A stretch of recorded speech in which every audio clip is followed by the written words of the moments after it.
Jamnagar Hapa marketing યાર્ડમાં ટેકાના ભાવે ખરીદ કામગીરી સમય પૂર્વે કૃષિમંત્રી અને જામનગર ગ્રામ્યના ધારાસભ્ય રાઘવજી પટેલે ખરીદી કામગીરીની મુલાકાત લીધી હતી અને સાથે જ તેઓએ ખેડૂતો સાથે ચર્ચા પણ કરી હતી અને જણાવ્યું હતું કે યાર્ડમાં સંતોષકારક રીતે કામગીરી ચાલી રહી છે તેમજ રોજના 180 જેટલા ખેડૂતો પાસેથી મગફળીની ટેકાના ભાવે ખરીદી કરવામાં આવી રહી છે।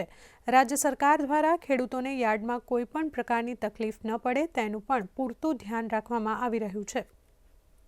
ટેકાના ભાવે ખરીદ થતા મગફળી ખરીદી કેન્દ્રની મુલાકાત લીધી। અહીં કામગીરી ખૂબ સંતોષકારક ચાલી રહી છે। રોજના લગભગ 180 જેટલા ખેડૂતોને મગફળી માટે બોલાવે છે અને ખેડૂત ભાઈઓને મળતા તેઓને પણ આ કામગીરીથી ખૂબ જ સંતોષ છે। સંતોષકારક રીતે ચાલતી આ કામગીરીમાં ખેડૂતો પણ ખૂબ ખુશ છે। માંડવી લઈને આવ્યા છે ટેકાના ભાવની સારી રીતે ભાવ મળ્યો છે, પુષ્કળ સારી રીતે વ્યવસ્થા છે, એના માટે આભાર સરકારનો। ટેકાના ભાવ સારા મળે છે, 1452 રૂપિયા મણના।